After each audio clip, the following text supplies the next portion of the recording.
이사야 23장 1에서 18절 말씀입니다.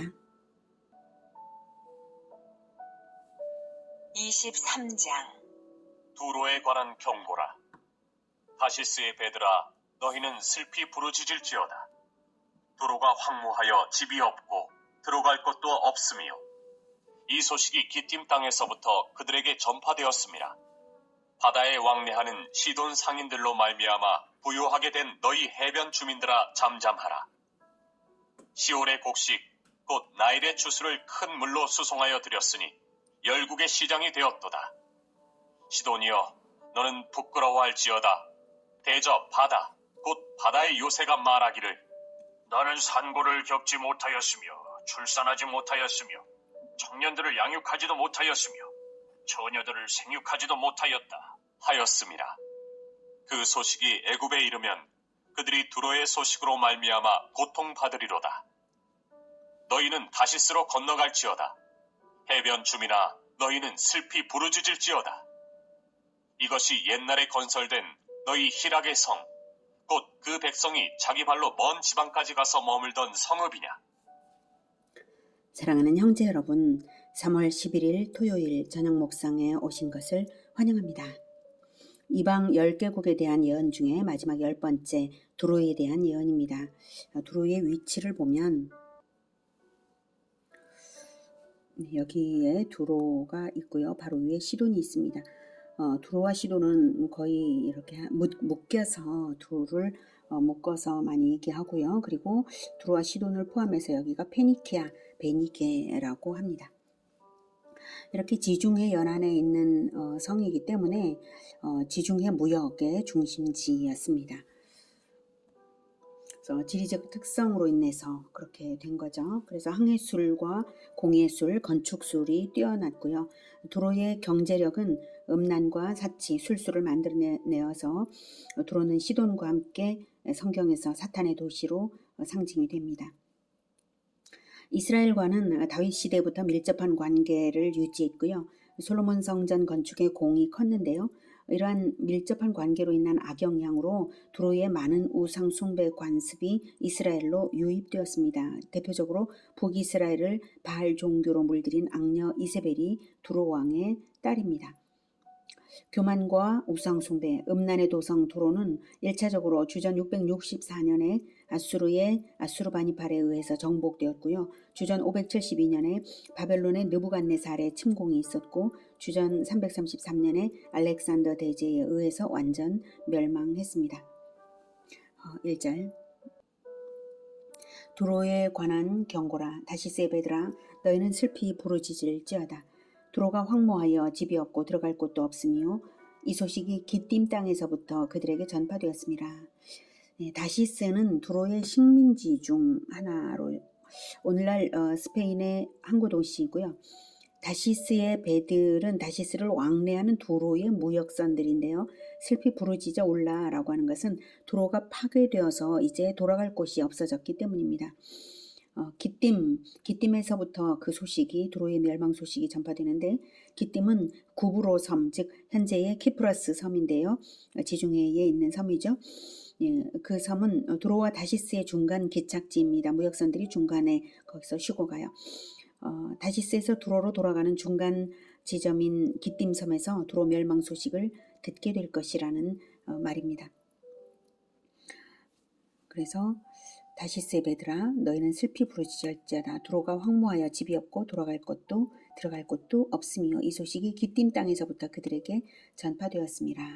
2절 바다에 왕래하는 시돈 상인들로 말미암아 부요하게 된 너희 해변 주민들아, 잠잠하라. 시올의 곡식 곧 나일의 추수를 큰 물로 수송하여 드렸으니 열국의 시장이 되었도다. 시올은 어둡다는 뜻인데요. 나일강의 별명입니다. 두로는 시돈 상인들을 고용해서 무역을 했고요. 애굽이 곡식을 나일강까지 운반해 오면 애굽의 곡식을 배에 실어서 지중해 연안의 각 나라에 매매하는 중개무역으로 두로는 크게 부유했던 것이죠. 4절 시돈이여, 너는 부끄러워할지어다.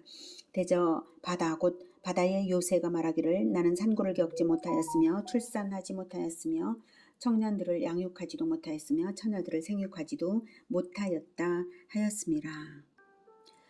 시돈이여 너는 부끄러워할지어다. 이것은 자매 도시 두로가 멸망함으로 시돈 역시 피해가 클 것을 두고 하는 말입니다.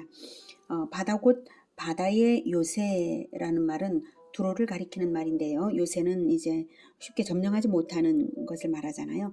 그래서 결코 무너지지 않을 것 같았던 그러한 두로라는 거죠. 그래서 교만한 두로가 이제는 패망하여서 모든 것을 잃음으로써 마치 자식을 낳을 수 없는 여인과 같이 되어서 아무런 이익을 낼 수 없다는 말입니다. 5절 그 소식이 애굽에 이르면 그들이 두로의 소식으로 말미암아 고통받으리로다.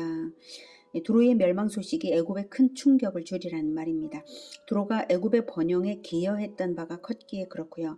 또한 동방국가 아수르의 위협을 저지하는 역할을 두로가 했는데 두로가 멸망을 하면 그 다음은 자신들도 군사적 위협에 직면할 것이기 때문입니다.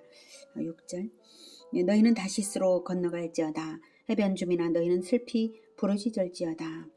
영원히 무너지지 않을 것처럼 장담하던 자기들의 성읍을 빼앗겼으므로 이제 지중해 건너편에 다시스로 울며 피란을 가야 한다 라고 말하는 것입니다. 7절 이것이 옛날에 건설된 너희 희락의 성 곧 그 백성이 자기 발로 먼 지방까지 가서 머물던 성읍이냐. 사람들이 이렇게 말한다는 거죠. 두로가 옛날에 건설되었다. 즉 주전 2700년 전 건설되어서 결코 무너지지 않을 것 같았거든요. 또한 먼 지방까지 많은 식민지를 건설하여서 그렇게 멀리까지도 머무르던 그러한 도시인데 훗날에는 전혀 달라져서 이게 정말 두로냐라고 하게 된다는 거예요. 아주 크게 대조적인 형편이 될 것을 말합니다. 8절 면류관을 씌우던 자요 그 상인들은 고관들이요 그 무역상들은 세상의 존귀한 자들이었던 두로에 대하여 누가 이 일을 정하였느냐? 만군의 여호와께서 그것을 정하신 것이라. 모든 누리던 영화를 욕되게 하시며 세상의 모든 교만하던 자가 멸시를 받게 하려 하심이라. 네, 두로의 멸망이 결코 우연이 아니라 두로에 대하여 누가 이 일을 정하였느냐, 누가 정해서 이렇게 된 거다. 그게 누구냐? 만군의 여호와께서 그것을 정하셨기 때문에 예정된 심판이었음을 밝히고 있습니다. 그리고 심판의 이유는 교만입니다. 또한 이제 10절에서 나타나는 바와 같이 타민족에 대한 학대 때문에 하나님께서 손대신 것입니다. 딸 다시스여, 나일같이 너희 땅에 넘칠지어다. 너를 속박함이 다시는 없으리라. 네, 두로에 지배하여 있던 다시스가 두로의 패망으로 인해서 자유하고 번성할 것을 말한 것인데요. 다시스로 대표된 모든 식민지들을 위하여서 하나님께서 그 속박을 풀어주신 것입니다. 11절 여호와께서 바다 위에 그의 손을 펴사 열방을 흔드시며 여호와께서 가나안에 대하여 명령을 내려 그 견고한 성들을 무너뜨리게 하시고 이르시되 너 학대받은 처녀 딸 시돈아, 내게 다시는 희락이 없으리니 일어나 기띔으로 건너가라. 거기에서도 내가 평안을 얻지 못하리라 하셨느니라. 예, 여기서 가나안과 시돈에 대해서 가나안에 대하여 이제 멸망을 선언했고 시돈에 대해서도 역시 이제 희락이 없다라고 선언하시는데 가나안과 시돈은 모두 두로와 시돈 전체를 포함하는 베니게 즉 페니키아 전체와 그 주민들을 의미하는 말입니다. 베니게가 멸망하여서 그 거민이 기띔 즉 지금의 키프러스 섬입니다. 구브로라고 하죠. 예, 기띔 섬으로 피난한다 할지라도 평안을 얻지 못할 것이라는 말입니다. 기띔으로 건너가라 라는 것은 어디 한번 건너가봐라 그래봤자 평안을 얻지 못한다 이거죠.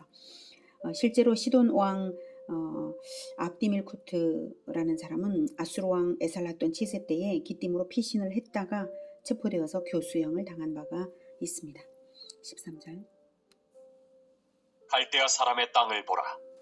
그 백성이 없어졌나니 곧 아수르 사람이 그곳을 들짐승이 사는 곳이 되게 하였으되 그들이 망대를 세우고 궁전을 헐어 황무하게 하였느니라.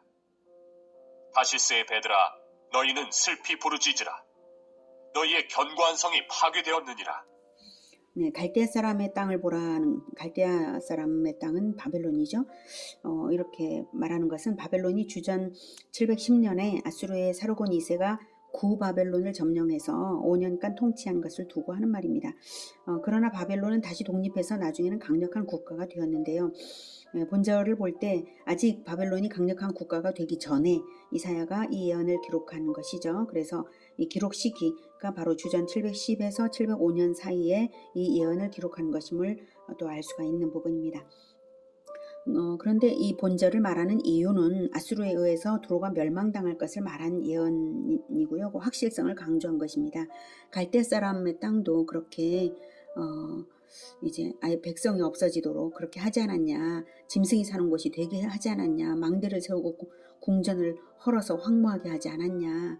그러니까 마찬가지로 두로에 대해서도 그렇다, 이것을 말하고 있는 것입니다. 네, 이제 14절에서는 다시스의 배들이 이제 너희의 견고한성이 파괴되었느니라 라고 말하면서 다시스의 배들에게 이제 부르짖으라 라고 하는데, 미래의 사건을 완료형으로 파괴되었느니라 라고 완료형으로 표현하는 것은 확실성이 있기 때문에 그렇게 하고 있는 것입니다. 그런데 이렇게 완전히 패망한 두로는 나중에 예루살렘이 그렇듯이 70년 만에 회복될 것도 예정이 되었습니다. 15절.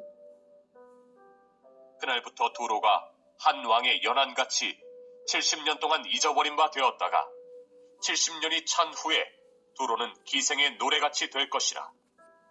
잊어버린 바 되었던 너 음녀여, 수금을 가지고 성읍에 두루 다니며 기묘한 곡조로 많은 노래를 불러서 너를 다시 기억하게 하라 하였느니라. 70년이 찬 후에 여호와께서 두로를 돌보시리니 그가 다시 값을 받고 지면에 있는 열방과 음란을 행할 것이며 그 무역한 것과 이익을 거룩히 여호와께 돌리고 간직하거나 쌓아두지 아니하리니 그 무역한 것이 여호와 앞에 사는 자가 배불리 먹을 양식, 잘 입을 옷감이 되리라. 네, 두로의 회복은 그러나 유다의 회복과는 근원적으로 다릅니다. 유다는 예루살렘 성전을 재건하기 위하여 역사적 사명을 받고 남은 자들, 즉 언약 백성들이 돌아온 반면에 회개하여 돌아온 반면에 두로는 다만 과거의 그 타락한 도시의 재건에 지나지 않습니다. 그래서 두로의 즐거움을 부끄러운 기생의 행위에 비유하고 있는 것입니다. 그럼에도 불구하고 하나님께서 두로를 회복시키는 데에는 이유가 있는데요. 바로 18절에서 말하고 있죠. 그 무역한 것이 여호와 앞에 사는 자가 배불리 먹을 양식, 잘 입을 옷감이 되리라. 그러니까 여호와 앞에 사는 자가 배불리 먹을 양식, 잘 입을 옷감이 되게 하기 위해서 네가 무역하는 것을 내가 허락하겠다라고 하나님 하시는 것이죠. 즉 바벨론에서 귀환한 유다인들에게 재정적인 도움이 흘러가도록 섭리하시는 과정인 것입니다. 주변 나라들도 잘 살아야 예루살렘도 먹고 사니까 말입니다. 예루살렘을 돌보시기 위하여 세상 나라를 함께 돌보시는 하나님이십니다. 다윗과 솔로몬 시대에 하나님께서 두로의 희람을 예비하시고 백향목과 벌목꾼들과 건축가들을 예비하신 모든 것이 솔로몬으로 하여금 성전을 건축하는 일에 돕도록 섭리하신 것이었죠. 마찬가지로 포로 귀환 후에 예루살렘 성전과 예루살렘 성을 재건하는 데에는 두로가 함께 예비되어 있어야 했던 것입니다. 하나님께서는 우리가 교회를 개척하고 공동체를 세워 착한 사업을 많이 하고자 할 때에 필요한 물질이 때를 따라 주어질 수 있도록 우리나라를 잘 되게 하시고 우리나라의 사회 환경과 교역 환경도 다 돌보십니다. 하나님은 그렇게 하십니다. 세상 따로 교회 따로가 아니라 세상에 복음을 전하는 교회가 사명에 충실할 때 하나님은 환경도 되고 대상도 되는 이 세상은 복음을 전할 환경도 되고 복음의 대상이 되잖아요. 이 세상도 역시 잘 되게 하심으로써 보호하시고 모든 것이 원활하게 하시는 것입니다. 교회는 그러므로 하늘과 땅의 모든 권세를 입은 존재이고요. 많은 사람을 부유하게 하고 아무것도 없는 자 같으나 모든 것을 가진 자입니다. 고린도후서 6장 9에서 10절은 이렇게 말씀하십니다. 무명한 자 같으나 유명한 자요, 죽은 자 같으나 보라 우리가 살아있고 징계를 받는 자 같으나 죽임을 당하지 아니하고 근심하는 자 같으나 항상 기뻐하고 가난한 자 같으나 많은 사람을 부유하게 하고 아무것도 없는 자 같으나 모든 것을 가진 자로다. 네, 오늘은 두로의 멸망 예언을 통해서 교만과 착취가 멸망을 초래한다는 것을 알았고요. 또한 사명을 받은 교회를 위하여 세상도 회복시키시는 하나님을 만났습니다. 세상 역사도 하나님이 주인이시고 세상 재물도 하나님이 주인이시고 하나님의 뜻에 따라 다 운용이 됩니다. 그러므로 그리스도의 사명을 이어받은 교회라면 세상을 부러워할 것도 없고 세상을 두려워할 것도 없습니다.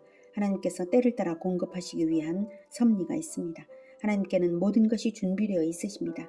우리가 사명을 받아 실천의 걸음을 걷는가, 그것만이 중요할 따름입니다. 재물로 인한 교만도 버리고 두려움도 버리고 역사의 주인이신 하나님의 비전을 위하여 살아가는 우리 모두가 되기를 기원합니다. 기도하겠습니다. 은혜와 지혜가 충만하시고 또한 모든 것의 주인이신 하나님, 우리가 부족하지만 하나님께 부르심을 받아서 교회가 되게 하시고 또한 교회를 개척하게 하시고 복음을 전하게 하시는 것 정말 감사합니다.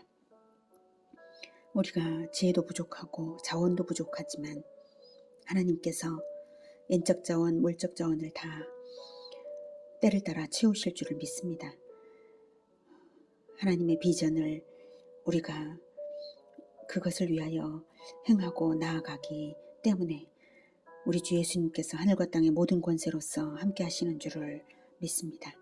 아무것도 두려워하지 않고 또한 조금 무엇을 더 가졌다고 해서 교만하지도 않고 오직 하나님의 뜻을 이루기 위하여 그 비전만을 바라보며 나아갈 수 있도록 주님 우리를 붙잡아 주시옵소서.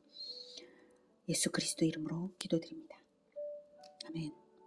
이어지는 시간은 개인 기도 시간입니다.